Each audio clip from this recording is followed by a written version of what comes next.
Hi friends, பால் கொழுக்கட்டை எப்படி செய்யுதுன்னு பார்க்கலாம். பால் இல்லாமல் ப்ளைனாக இப்போ ஒரு சின்ன பாத்திரத்தில் ஒரு சொம்பளவுக்கு தண்ணி ஊற்றி நல்லா கொதிக்க வச்சுருக்கிறேன். அது இருக்கட்டும். அது கொதிக்கிறதுக்குள்ளே நம்ம ஒரு சின்ன பாத்திரத்தில் ஒரு நான் ரெடிமேடு கொழுக்கட்டை மாவு எடுத்திருக்கேன். ஒரு 1.25 டம்ளர் எடுத்திருக்கேன். உங்களுக்கு தேவையான அளவு கூட்டியோ குறைச்சோ எடுத்துக்கலாம். இப்போ ஒரு 1.25 டம்ளர் மாவு எடுத்ததுக்கப்புறம் அது கூட ஒரு கொஞ்சமாக உப்பு எடுத்துக்கலாம். ஒரு 2 பிஞ்ச் அளவுக்கு உப்பு ஆட் பண்ணிக்கலாம். ஆட் பண்ணிவிட்டு அது நல்லா மாவு உப்பையும் நல்லா கலந்ததுக்கப்புறம் நம்ம கொதிக்க வச்சுருக்கிற தண்ணியை கொஞ்சம் கொஞ்சமாக ஊற்றி பிணைஞ்சிக்கணும். மாவு ஒட்டுக்க உடனே ஊற்றிடக்கூடாது. கொஞ்சம் கொஞ்சமாக ஊற்றி சப்பாத்தி மாவு பண்ணுற அளவுக்கு நல்லா பிணைஞ்சு வந்துடணும்.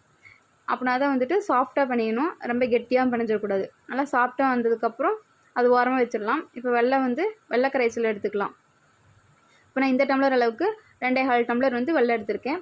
அதில் ஒரு 1.25 டம்ளர் தண்ணி ஊற்றி வெள்ளத்தை நல்லா கரைச்சி வச்சுக்கலாம். நல்லா வெள்ளை கரைஞ்சி வந்தால் போதும். பாகுப்பதான் தேவையில்லை. அது கூட ஒரு 4-5 ஏலக்காயை நசுக்கி உள்ளே ஆட் பண்ணிக்கலாம். அது இருக்கட்டும். அது நல்லா ஆறுறதுக்கப்புறம் வடிகட்டி வச்சுக்கலாம். அதுக்குள்ளே நம்ம எடுத்து வச்சுக்கிற மாவை சின்ன சின்ன உருண்டைகளாக நம்ம எந்தெந்த ஷேப் வேணுமோ அந்தந்த ஷேப்புக்கு நல்லா உருட்டி வச்சுக்கலாம். உருட்டி எல்லாத்தையும் எடுத்து ஓரமாக வச்சுக்கலாம். அதுக்கப்புறம் இப்போ ஒரு கடாய் அடுப்பில் வச்சு 2 டம்ளர் தண்ணி ஊற்றிக்கலாம். 2 டம்ளர் தண்ணி ஊற்றி நல்லா தண்ணி கொதித்து வரணும். அந்த தண்ணி நல்லா கொதிக்கிறதுக்குள்ளே நம்ம கரைச்சி வச்சுருக்கோம் பார்த்தீங்களா வெல்லம், அதை வடிகட்டிக்கலாம். வடிகட்டி ஓரமாக வச்சுக்கலாம். அது இருக்கட்டும். அதுக்கப்புறம் இப்போ நல்லா தண்ணி கொதிச்சு வந்திருக்கும். கொதிச்சு வந்ததுக்கப்புறம் நம்ம எடுத்து வச்சுருக்க உருண்டைகளை ஒவ்வொன்றா ஆட் பண்ணிக்கலாம். ஆனால் நல்லா கொதிச்சதுக்கப்புறம் தான் ஆட் பண்ணணும். இல்லைன்னா உருண்டைகளாக கரைஞ்சி போயிடும். நல்லா அது உடனே கரண்டி உள்ளே விட்டுறக்கூடாது. ஒரு 5 to 10 மினிட்ஸ் விட்டுட்டு தான் கரண்டி உள்ளே விடணும். இல்லைன்னா உருண்டைகள்லாம் உடஞ்சி வந்துடும். அதுக்கப்புறம் நல்லா கலந்து விட்டுட்டு ஒரு 5 to 10 மினிட்ஸ் விட்டுட்டு அதுக்கப்புறம் கரண்டி போட்டோம்னா ஓரளவுக்கு உடையாமல் வரும். அதெல்லாம் ஒவ்வொரு உருண்டையும் ஒன்று சேர்ந்துருந்தால் அதை தனித்தனியாக எடுத்து விட்டுட்டு இது கூட வெள்ளை கரைசல் ஆட் பண்ணிக்கலாம்.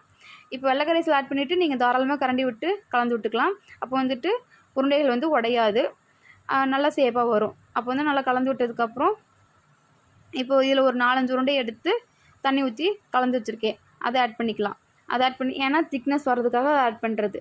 அதை ஆட் பண்ணிவிட்டு மூடி போட்டு ஒரு 5 to 10 மினிட்ஸ் வேக வச்சுக்கலாம். அப்படின்னா தான் அந்த பச்சை வாசனை போகும்.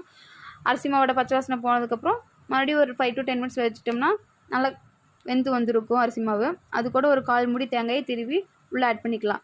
உள்ளே ஆட் பண்ணிவிட்டு அதே ஒரு 5 மினிட்ஸ் கழிச்சதுக்கப்புறம் சர்வ் பண்ணிங்கன்னா சூப்பரான பால் கொழுக்கட்டை ரெடி. பால் இல்லாமல். தேங்க்யூ.